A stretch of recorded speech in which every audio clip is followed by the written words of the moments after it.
Hello and welcome to the Contro-Verse Open Mic, Malden's favorite, bestest, craziest televised open mic. Tonight we are a little short-staffed, so you may see some weird cuts, some odd choices, and I may be saying the same things that I said before. But art is crazy, art is messy, and so are we. I'm super excited to see everybody in the crowd today, some familiar faces and some brand new ones. I'm also very excited to let you all know that we have not one, not two, not even three, but four featured poets tonight. C.D. Collins has brought her Courageous Poets, who will all be sharing with us some of their work.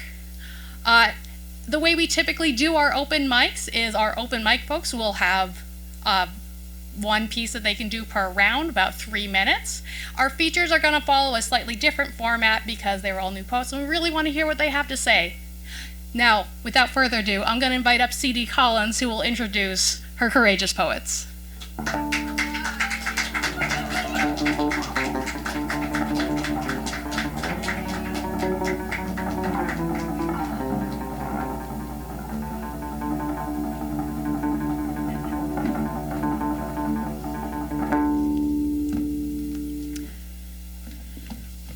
So, look at these courageous poets. This is from work that was written in a class that these courageous people attended, and this project was supported by a grant from the Malden Cultural Council, which is funded through the Massachusetts State Cultural Council. So that's where this came from.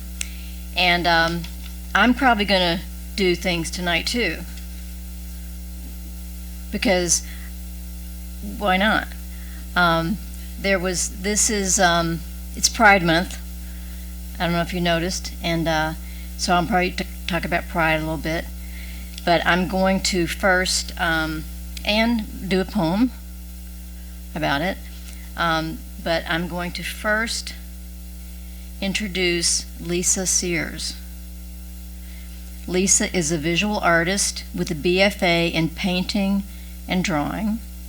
For no good reason other than a growing compunction which she was carrying with her, she gathered up years' worth of lines written on the backs of to-do lists and scraps of paper crammed in drawers, and started to take them seriously. In doing so, she realized her aims for visual art and writing are the same: communicate, encourage thought, and explore emotions. Please welcome Lisa Sears.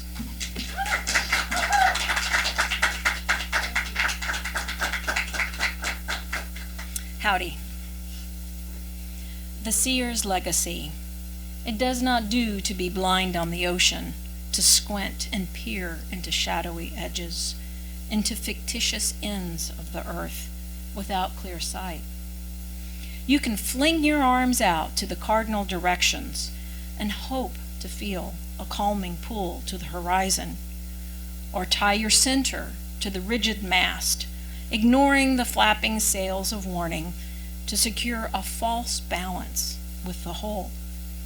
But salt is salt and gives no guidance on a rocking boat. It can be just plain tricky. Indeed, there are perils beyond the limits of your clouded eye.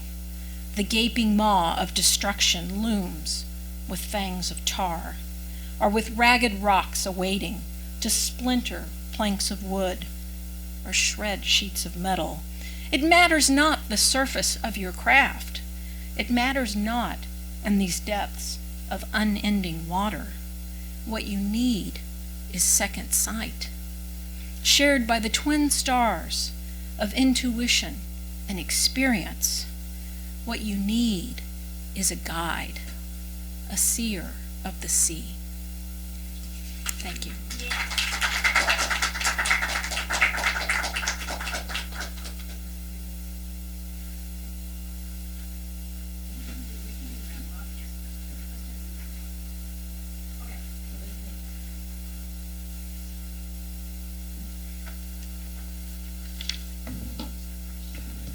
That was fabulous. She wrote that. Linda Dolph. So what we're going to do is we're going to do a poem and then sit down and do round robins. Okay. Linda Dolph spent her life as a teacher, artist, and therapist. Although much of her expression has been through visual art, she has written poetry throughout her life in response. Lately, she is pulled to using words to paint pictures as a more natural means of articulating everyday experience and is finding this exciting and challenging. Please welcome Linda Dolph.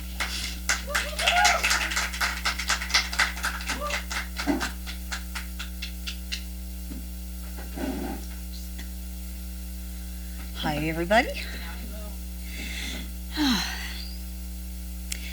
Bed of moss. Make for me a bed of moss below a strong green tree. Let me lie there still in peace until death calls to me. Transport and dress my empty shell. Lift up earth's verdant moss, then lay me down below her skin as spirit runs its course. To slip the earthly realm, it flies past geese and stars, past rain and time, dissolving into light and air from what was left behind. Returning home from where I came to wholeness before birth, this brings me back to know the truth of blessedness and worth.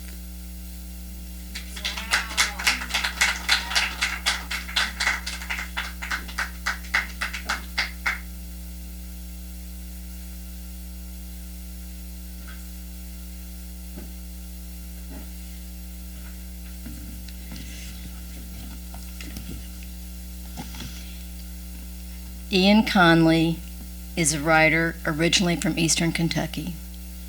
He's a professional amateur auteur, and he's a cool dad. And he speaks the language that I'm used to hearing from Kentucky. We're both from Kentucky, and we know some of the same people, and we're kin to them. Okay, welcome, Ian.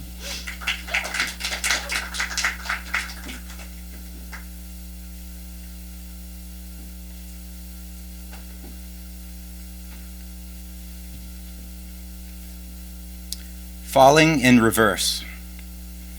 There wasn't a light at the end of the tunnel, no pearly gates, no St. Peter to say hello. It felt like everything and nothing, like falling forever and floating into a marshmallow all at once. Time stopped, caught between a tick and a talk. In the few minutes I'd gone, I'd lived a lifetime on a parallel track. The unfathomable pain and shock became one of those bad dreams that gets lost in the ether, nothing more. More than anything else, the fear was gone. I finally woke up, and the fear was gone. And I came home with a sickening sixth sense that there was a ghost in the mirror again, and he looks a lot like me.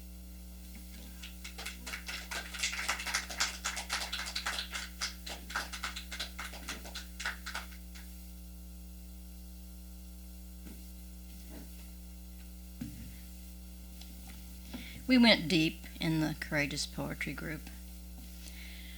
Adrienne Ray Landau has written poems and songs off and on for decades. A Soka Gakkai Nichiren Buddhist for more than half her life, she recently retired as staff organizer with the Harvard Union of Clerical and Technical Workers and strives to lift the spirits of and help empower others, which she does. Welcome, Adrienne.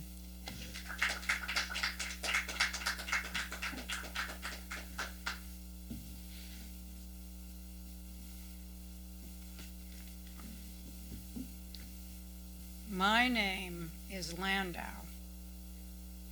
My name is L-A-N-D-A-U,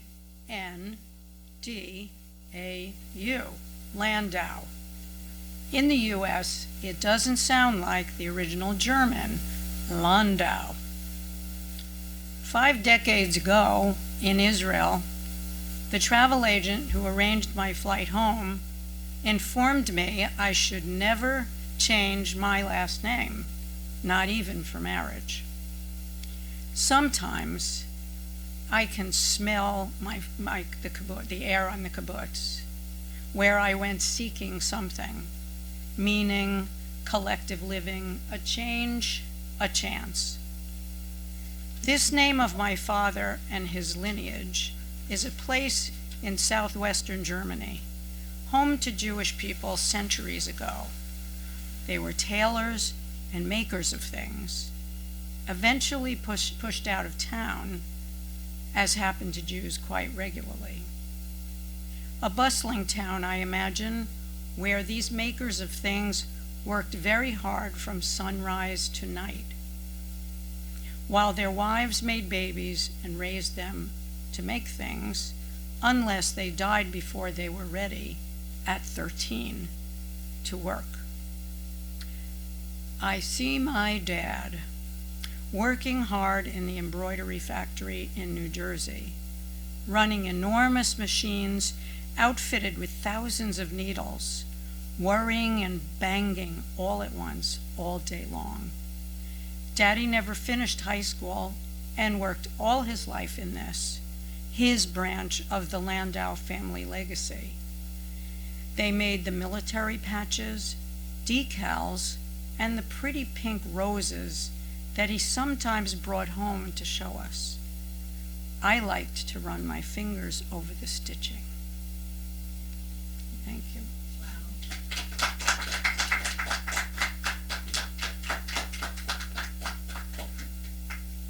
So, Ethan is going to do like a little musical transition between the next round of poems. Yeah, spice up round.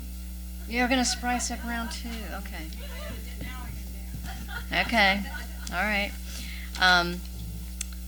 So I'm gonna do something. My first Pride was in 1990, and I happened to be in Paris, France. We walked the streets with signs and banners while cars pushed and honked and drove around us. They hadn't even blocked off the streets. Later in a women's bar, I asked the bartender why they hadn't cordoned off a place for us to march. She did not meet my eye. She just said, "We don't talk about such things." My second Pride was in Boston, and as I walked down Boylston Street, our route blocked off and protected, bystanders clapped and cheered, and it was then I understood the reason for this celebration. I realized that this parade, established to commemorate the Stonewall Uprising, this celebration saves people's lives. Much has happened since then, much has changed. Discussion, division, argument, coming together. Through our struggle, we have grown, we have expanded, and we're even forging a new language to describe and refine our way of seeing and experiencing ourselves and each other. We were speaking out and we're listening. We're braiding the past into the present and into the future, and we need every strand, all of you, in this tapestry. We're a brave people. We're courageous poets. We have always been brave, and we will continue to be. I believe in the transformative power of our stories, like we're hearing here tonight. Just so beautifully written. I just love this group. And our stories, they create change, because you can't argue with the heart. So there are many beautiful and evolving stories, and here's one of mine. This is called Emetropia. Emetropia means perfect vision or foresight. Evenings, so you're back in time, you're in a university in a small town in Kentucky, and things are illegal. Relationships are illegal. Evenings we stole quietly to dinner in our camel coats. We avoided the student center, where it was rumored they added saltpeter to the mashed potatoes. We walked off campus instead, frequenting restaurants in town. Most of us could afford to eat out then. We didn't worry about the tab, $1.20, 11 cents tax. In one cafe, we ordered an orange drink that was so sweet we'd ask for 3 glasses of water to dilute it to drinkability. They spotted us. How could they miss us? Our long, unruly hair blowing upward in the wind, the tumbling umber and gold of the leaves that autumn. After I found out, I stopped eating. After 7 days, I agreed to go to Pasquale's. You'd get the stromboli steak, and I'd get the thick hot pizza with mushrooms and black olives. Somehow my boyfriend was there when I fell, collapsing on the sidewalk across from DeJarnett's drugs. Somehow we got to the hospital, you in the front seat, me in the back. There was no diagnosis for what I have, no diagnosis nor cure. Take her back to the dorm and let her rest. I slept on my top bunk, not waking until the next evening, the roommates miraculously gone. The effect of candlelight caused the room to float. The lit crane down the street dropped its blue industrial light. You lay on the bottom bunk in your butter yellow shirt, soft brown hair, cherry lips. Slowly you held a hand up to me, and I reached with one hand for you. Our palms crossed, fingertips curled together. We stayed for 100 heartbeats. I'm sorry, you said, because I couldn't see beyond that quiet room etched in fire. I couldn't see, but you could. Thank you. So, Lisa.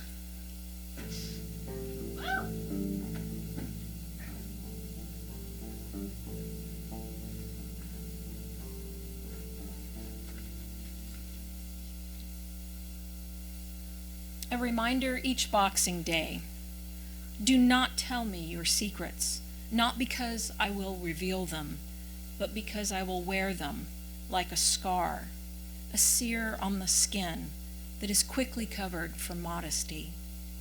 Do not tell me your hidden sorrows, for they will bend down my shoulders like a wet woolen cloak, so heavy and red, long after you have forgotten them.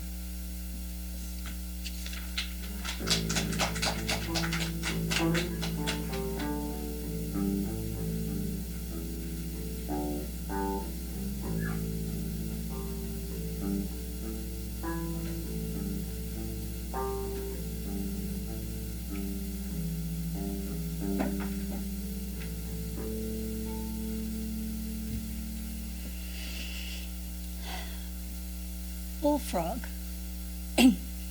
Emphatic bullfrog bellows across pond water, muffling cricket symphonies, while blackness, barsome starry specks, cloaks the night in velvet softness. Nature, still, yet alive with countless breathing souls, soothes discordant city noise, replacing it with calm. Solace to an aching heart stalled in time and limbo, in the certitude of outcome, yet unknowing the timeliness of death.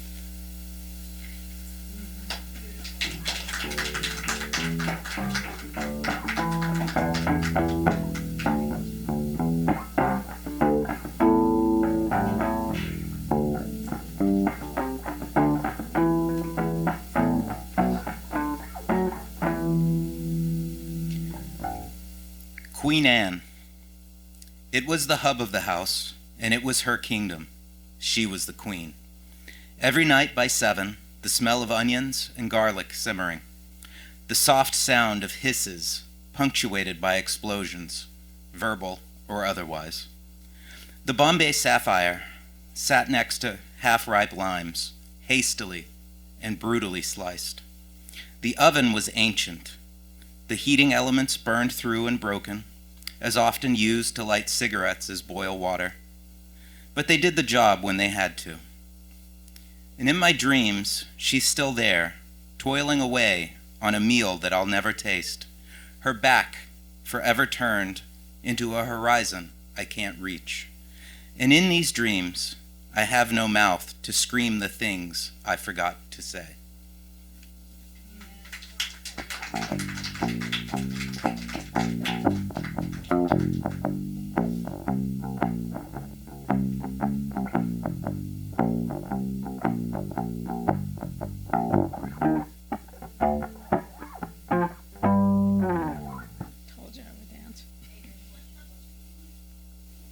I was talking with the musician here. Yes, I know. Okay. I told you I would dance.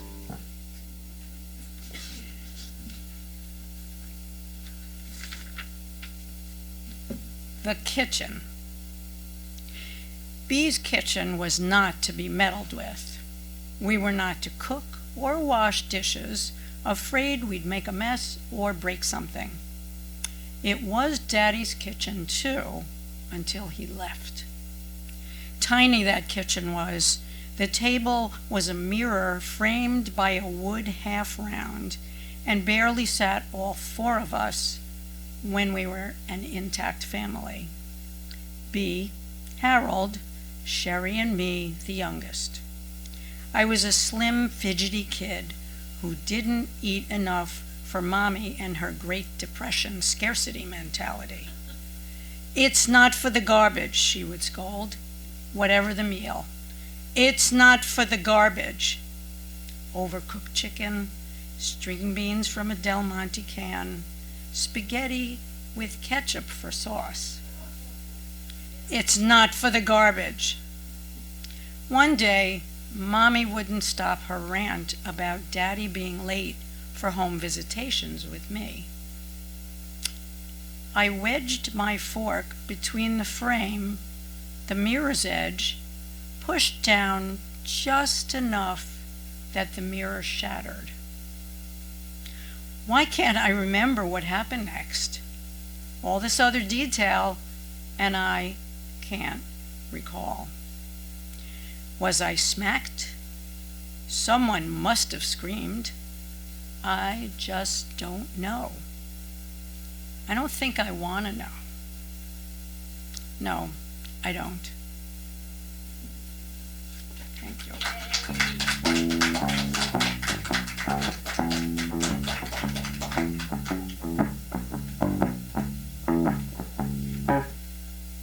So everybody's read their two. Lisa, I'm going to have to read this poem. Okay? About Tricky. Oh, sure. Okay. So,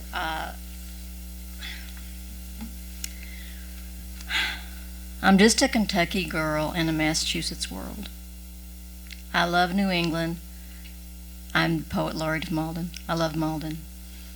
But one of the many culture shocks I have when I journey north is that the language changes. In New England, they might say, "It's going to rain 4 inches." In Kentucky, we say, "They're hollering flash floods out in Ticktown." If you're in Massachusetts, people might say, "Well, his father was stern to his son." In New Hampshire, they just say, "His father." In Kentucky, we have no privacy whatsoever. I heard, "My father beat me with a big Stanley broom from this back porch to that red barn door. There was a layer of ice and it was slicker than deer guts, so I kept falling. And when I got up, he'd knock me down again. Honey, I got the poop frailed out of me." So I can miss that old Kentucky talk. So anyway, up north, we're smarter and everything. There's a lot of colleges. People say a lot of words. But sometimes words and phrases that start out real clever get overused. And like phrases like "a rough day," nothing lights up in the brain. Like if you say he smelled of coffee and cinnamon, the language center lights up, the olfactory center lights up. And this is what I've been saying. These little word packages catch hold and they meme across the country without, like a virus, without a vaccination, and ruin our mother tongue. I do it too. I know, totally. I mean, right? Hello? So I'd like to vaccinate and retire a few phrases from the English language forever. Let's start with, it is what it is. You know what I'm saying? You know what I mean? No, I have no idea what you're saying. It is what it is. What is it? It's similar to what are you going to do? What are you going to do? What can I do? You can only do what you can do, and so that's what I do. And I'm retiring frankly and to be honest. Why do we need to point out you're about to tell the truth?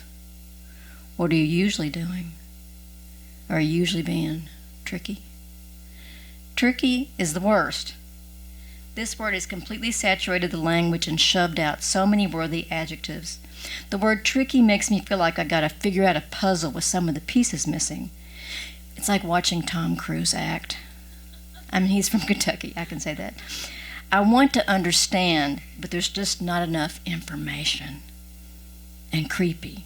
That's just creepy. So judgmental, as though you're never creepy. Others are creepy, and you're all clean and shiny. And then there's the one who's done. I'm done. You're done? Well, what do I do? Do I call 911? It can mean anything. You're done. And then there's the one who says, well, as it turns out, as if they have the final word on the subject, the final truth that supersedes what was said before. Same thing with at the end of the day. Well, at the end of the day, you don't know what's going to happen at the end of the day. The day isn't over.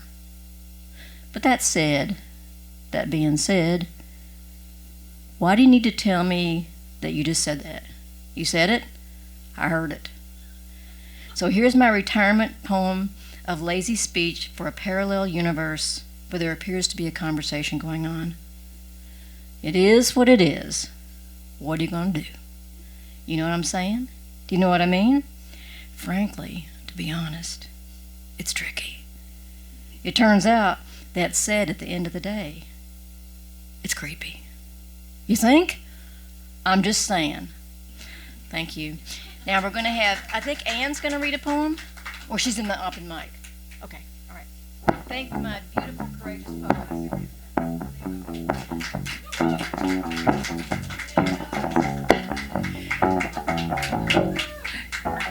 Thank you to C.D. Collins and all of the courageous poets who spoke tonight. That was all amazing. Thank you so much for being here tonight. We do have some folks for the open mic. I think we are actually going to start with Anne, who has also attended a class with C.D. Collins, and I don't know if this was written during one of those, but we're going to find out when she gets up here. Everybody give it up for Anne.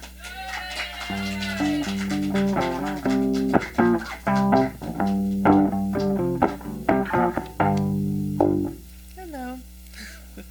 I did take CD's class for a couple years, but not this year, so I'm just going to share one poem, and I believe we were exploring the theme of family and ancestry.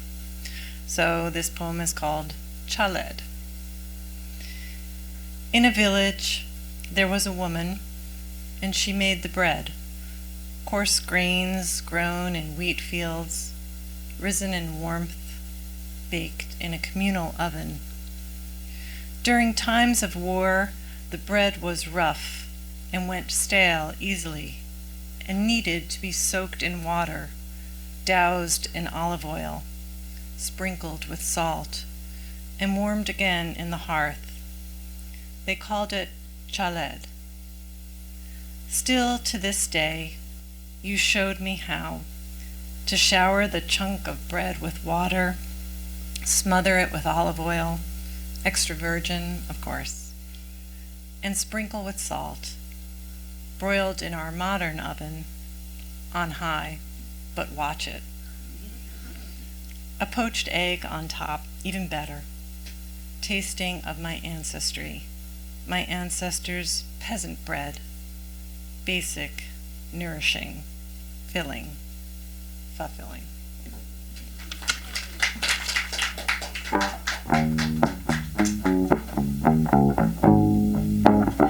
Thank you so much, Anne.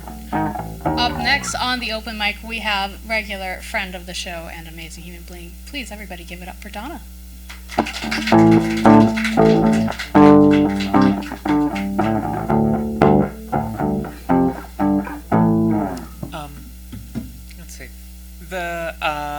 sentiments in this poem aren't really from me. They're from a dear friend of mine. This came from a conversation with them, and they couldn't be here, and it's a shame, but also they've heard me read it before, so it's fun.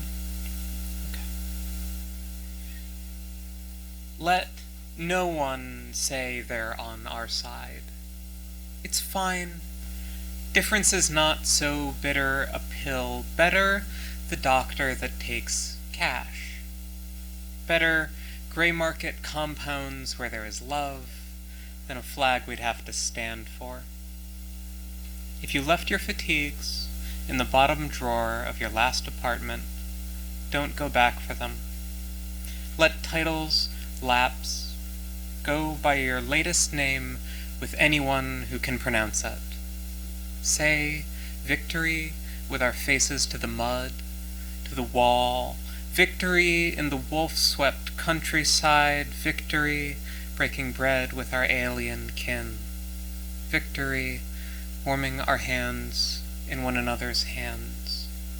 We are easy machines to care for, hard to cure.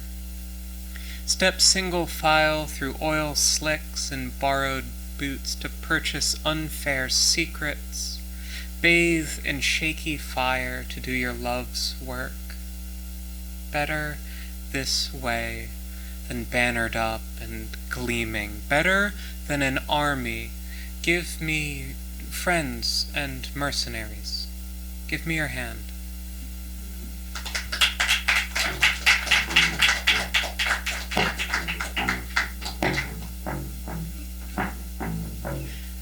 Now, if y'all are familiar with the show, you might be wondering, where the heck is Jeff? He's in the booth because, sadly, Chris is out sick today, but in just a moment, he's going to come out here and read a poem that might not involve pot. We'll find out. Everybody, please give it up for the sound guy, Jeff Taylor.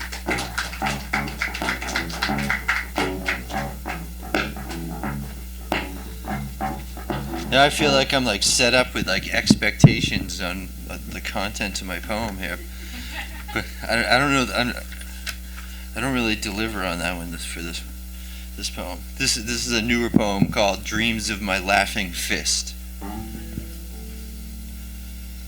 I'm not good at making small talk.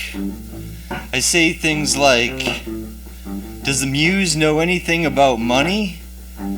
Do fathers know anything about Death Stars?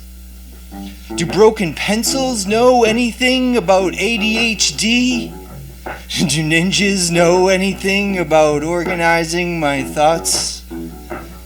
In an attempt to improve my personality, I've spent the last 999 hours having short, meaningless conversations with myself. I practice posing innocuous questions. Can you believe the weather? Did you watch the game? The problem is, I never actually go outside or watch the game. What with all the practicing? When I'm standing near someone in a social situation, I end up saying things like, "Does religion know anything about ghosts? Do dinosaurs know anything about survival? Does Bigfoot know anything about transparency? Do activists know anything about earthquakes? Do flowers know anything about climate change? Does the sky know anything about alarm clocks? Do sunsets know anything about the dreams of my laughing fist? Do surgeons know anything about hacking? Does the local government know anything about being my ride or die? What do maps know about making connections? What does my reflection know about changing directions? The person I'm standing near inevitably asks if I've watched the game.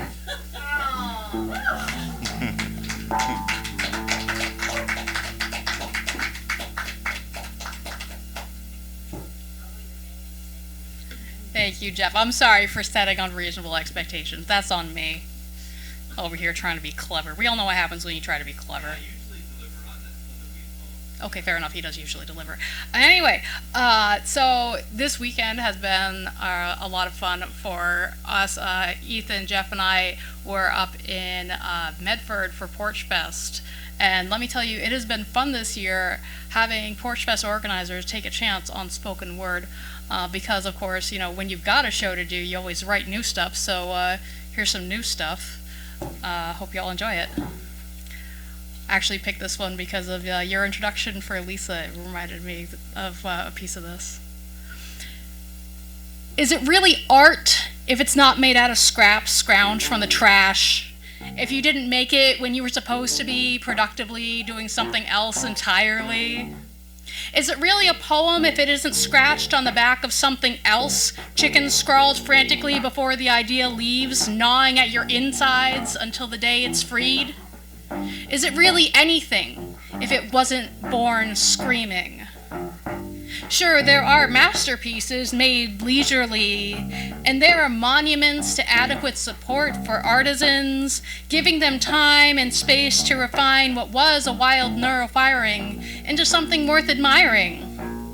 And isn't it good to have the breathing room, to hone the skill, to become better at mashing materials into the shape of one's choosing, to master meter, metaphor, pitch, and tone, build knife skills, and learn the secrets of the kiln? But is it really art or merely decoration, only graphic design, just breaking bread, painting walls, making propaganda, masquerading as poems? Is it really art if it's what you were supposed to be doing?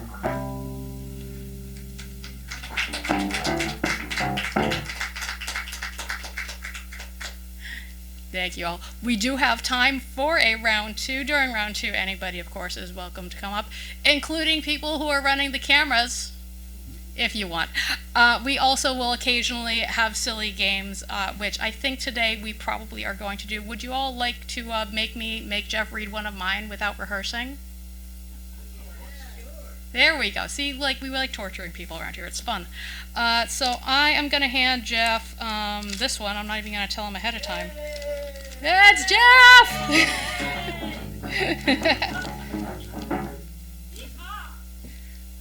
Did he run in the back? Oh no, Donna, you got to come up and save us. I'm gonna bring it back here, but don't worry, I won't let him rehearse.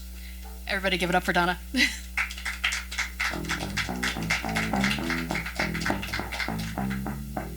I've really been left to my fate, huh? Okay. I'm gonna do a cover. I'm gonna do The Stags by Kathleen Jamie. This is the multitude, the beasts you wanted to show me, drawing me upstream all morning up through wind-scoured heather to the hill crest. Below us, in the next glen, is the grave, calm brotherhood. Descended out of winter, out of hunger, kneeling like the signatories of covenant, their weighty, antique-polished antlers rising above the vegetation like masts in a harbor or city spires.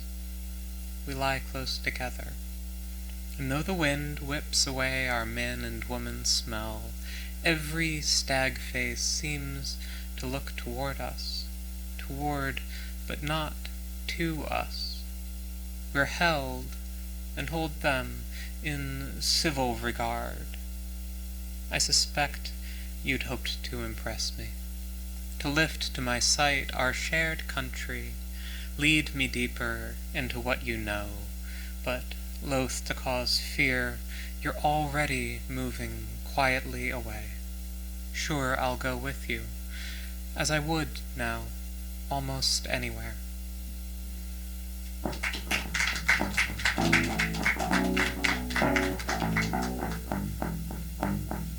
It is so nice having regulars you can count on to bail you out in a moment. Like I said, we're doing it a little crazy tonight. Anyway, here's Jeff, and he will be reading a poem called Someday You.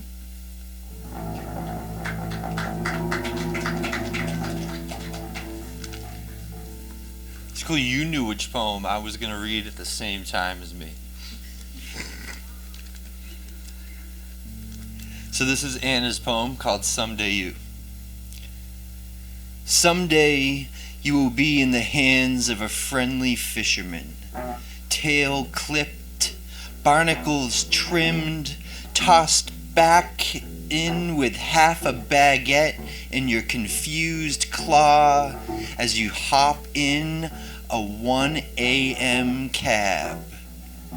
And it will come to pass that the military-industrial complex refuses to violate your privacy, and you will be cared for in ways you cannot understand.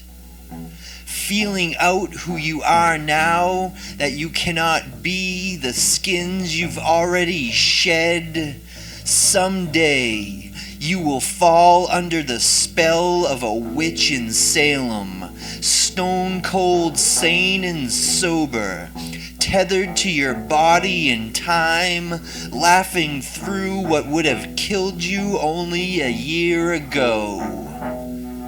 There will be a moment, standing in a stranger's kitchen, when you do not want to leave and don't have to,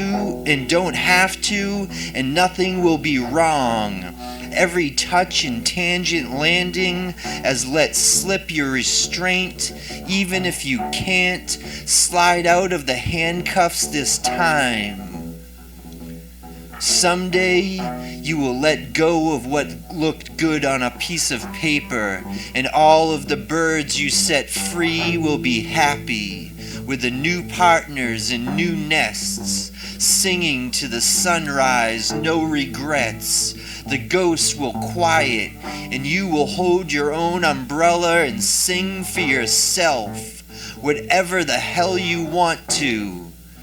There is a version of you that has already lived through every single terrible thing, bone-spurred and thick-skinned with a million fading scars, and nothing to prove, trowel in hand in your comfiest pants as the seeds you planted with abandon begin to break through. Someday you will be walking through a forest of grief to find pink lady's slippers and a turkey to guide you to the rock of epiphany, and she will leave you to sit on bare granite, staring out into a cemetery your mother will never occupy, and you will hear a Muppet wise man assure you again that you have always been here, you have always been home.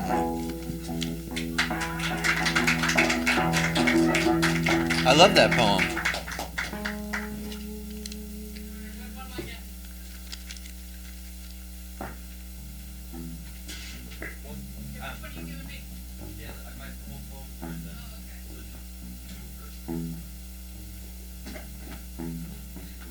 Alright, so apparently my clever plan only worked so far because Jeff decided that this chapbook of ours doesn't have the poem he wants me to read. And this is a very messy copy of the chapbook, I swear. Normally we staple them. I apologize. Art is messy. Anyway, Jeff, you got something? Are we ready? Am I going to have to bring somebody else up on the mic? I'll embarrass somebody. I'll point fingers. I'll do it. I thought that was just like your poems. No, that's That's your why stuff I too. didn't just like pull out of this. Not that I needed. We're a doing it certain live, poem. folks. Okay, you go. Oh, here we go. All right. This is one of Jeff's poems, and it's titled Tobacco and Hash. You're laughing now. Jen was a professional drunk. Got killed by a rookie. What the fuck kind of career is that anyway? When Jen and I were in Florida, we paid too much for a joint of tobacco and hash. The spliff got too wet to smoke as we rain danced on the pier, cyclones twisting around us. She overcame addiction, only to have her life ended by somebody who wasn't there yet. I like to think that the woman who caused the accident was Jen's soulmate. They lived thousands of lives together through thousands of universes, weaving the possibilities of two beings colliding. The roar of this life reduced to the moment they floated towards each other, locking eyes before everything went black. Jen once told me she wanted all her friends to smoke her ashes so we wouldn't make the same mistakes she made. What if we all smoked our dead friends' ashes? Would there be an energy transference reverberating across generations? Would we take on the weight of each other's lives?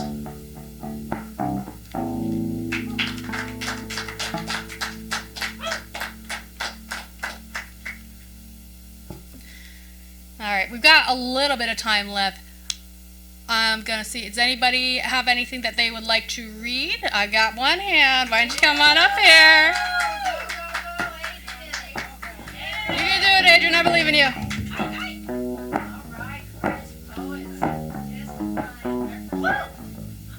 Okay, well, this, the theme, there's a theme here somewhere. It's a half cover, and it's a song, but I don't think I'm going to sing it. I could maybe sing it. I don't have my guitar here, but it's an Edna St. Vincent Millay poem that I discovered way back in college, a long time ago. And it's called Witch Wife. One of Jeff's poems was talking, I think, about a witch, right? So this is Witch Wife. A little closer. There you go. Okay. And it has 3 verses. I put it to music, and then I realized this is too short to be a song. So I updated it with 3 new verses because the young woman who I had fallen in love with back then, and about whom this poem felt like it was describing her to a T. She had, her life changed a lot. So I think I'll read it rather than sing it. Okay. She is neither pink nor pale, and she never will be all mine. She learned her hands in a fairy tale, and her mouth on a valentine.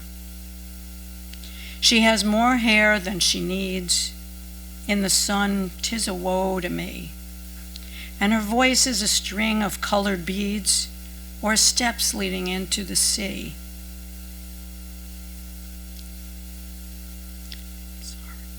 She loves me all that she can, and her ways to my ways resign. But she was not made for any man, and she never will be all mine.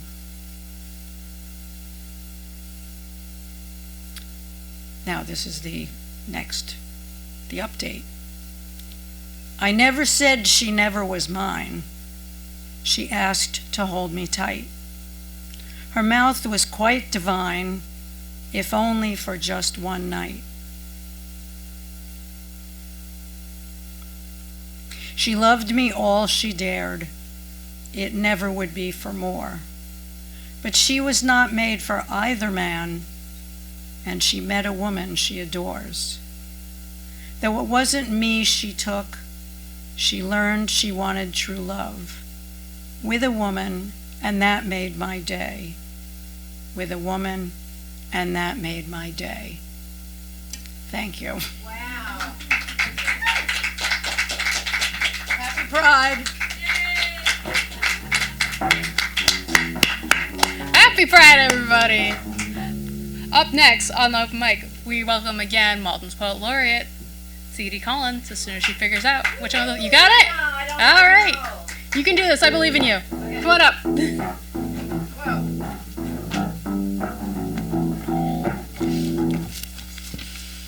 So, okay, well, should we go with the pride theme? Yeah. Okay. We've been through a lot, people. Geneva wanted a femme, assumed I'd be one. But no, she was all about the well of loneliness. I was about the killing of Sister George. The night we met, she came into the kitchen, struck a match on the door jamb, lit a cigarette, laid her eyes on me. Geneva offered me her whole world. exotic, erotic, rock solid. New dance steps under black lights. Can I hear that? New dance steps under black lights. The purple pitcher pizza parlor with three-way spaghetti. Drove me around campus in her vintage Thunderbird. 2 bucket seats, 2 portholes, red with white leather interior. She was a painter of portraits, a designer of landscapes. I moved to her place on Penmoken with the plush deco couch. Listened to the stereo while she cooked and I wrote papers on Samuel Beckett. We rode in that little Thunderbird all the way to Levittown, Pennsylvania to meet her mother. Introduced me to diners for the first time. She would never leave. No one had ever made me believe that. She taught me what I'd never seen nor known. On Penmoken, I read Sylvia Plath and James Joyce, listened to folk music. We decided to go on a macrobiotic diet. Rice, carrots, cashews. We could live on $2.36 a week. Geneva Mariana. Her father, black. Her mother, a red-haired German.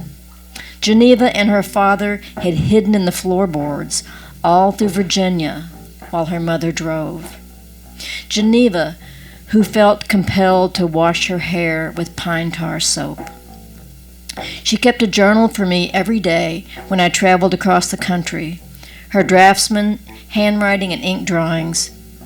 "Have you ever been more tense after sex than before it?" she wrote in the journal. Somebody had to bring that girl out. We laughed about it later. We all smoked Winstons and Salem 100s. At first, my mother told me that Geneva could not come to our house for Christmas. "Well, then I'm not coming," I said. I knew who I was. I'd always known. I had just not had a partner in that ancient crime. We didn't care if they called it a crime. Pull the purple curtain, light the candle, and lock the castle door. Thank you.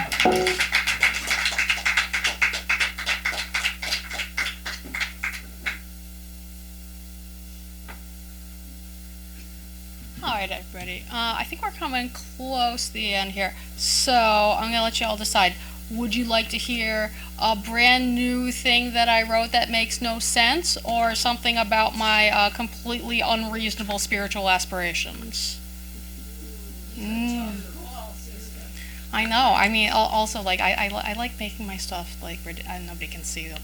Don't worry about it. Anyway, yeah, so which is it? What are we doing? I got 1 vote for spiritual aspirations. 2 votes. All right. Motion carries. Are you familiar with Roller Coaster Tycoon? It's kind of critical to this, so I am going to dig in a little bit here. You're running an amusement park, see? And your job is to build out, obviously, the titular roller coasters, but also the entire park layout. And when you're ready to open, you hit the button and people start coming up to the entrance, paying for admission, wandering around all this thing you built. You have to put paths connecting all your different attractions because visitors can only travel on paths. You have to put in bathrooms or they'll whine that they're going to piss themselves, or worse.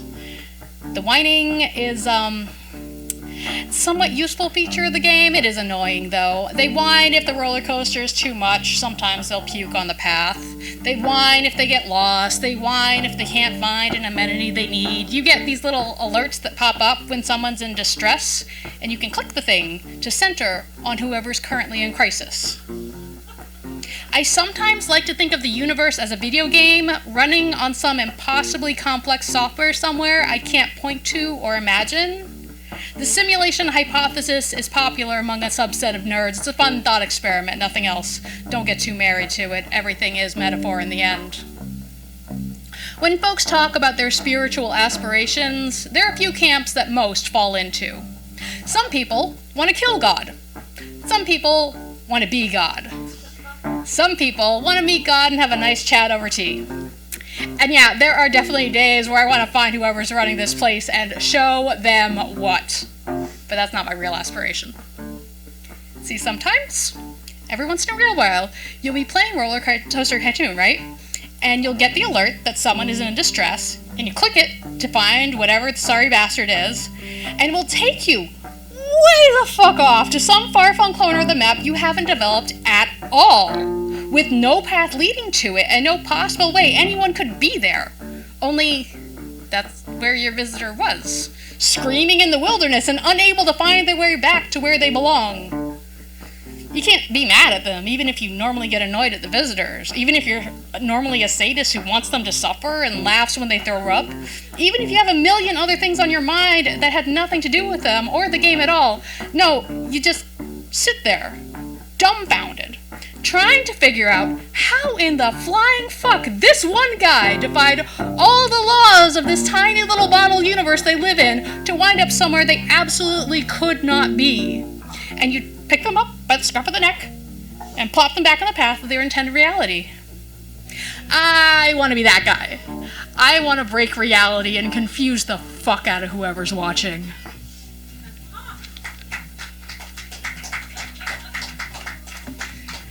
Thank you all for coming along on that one. We have one more poem from CD. No? I just wanted to say you come up and thank me. Oh, we have some thanks from CD College. She's got to come up real quick.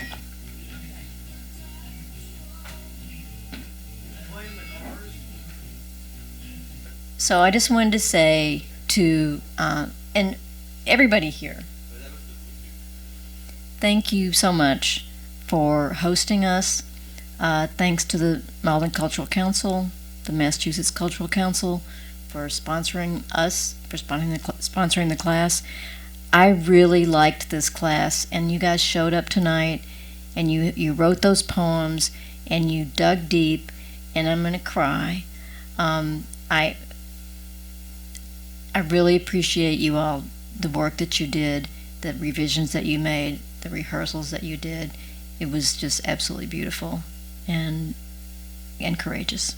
So, thank you so much. Thank you. All right.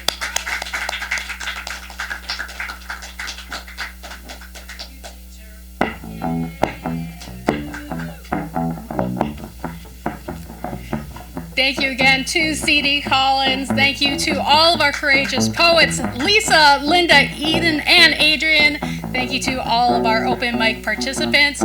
This is the Contro-Verse. We are here normally every second and fourth Monday. Thank you all so much for coming on this off week as we accommodate the holiday. Hope you all enjoy it. Happy Pride, and we will continue to do this until such a time as they kick us out of the building or we no longer want to do it anymore. Good night, everybody.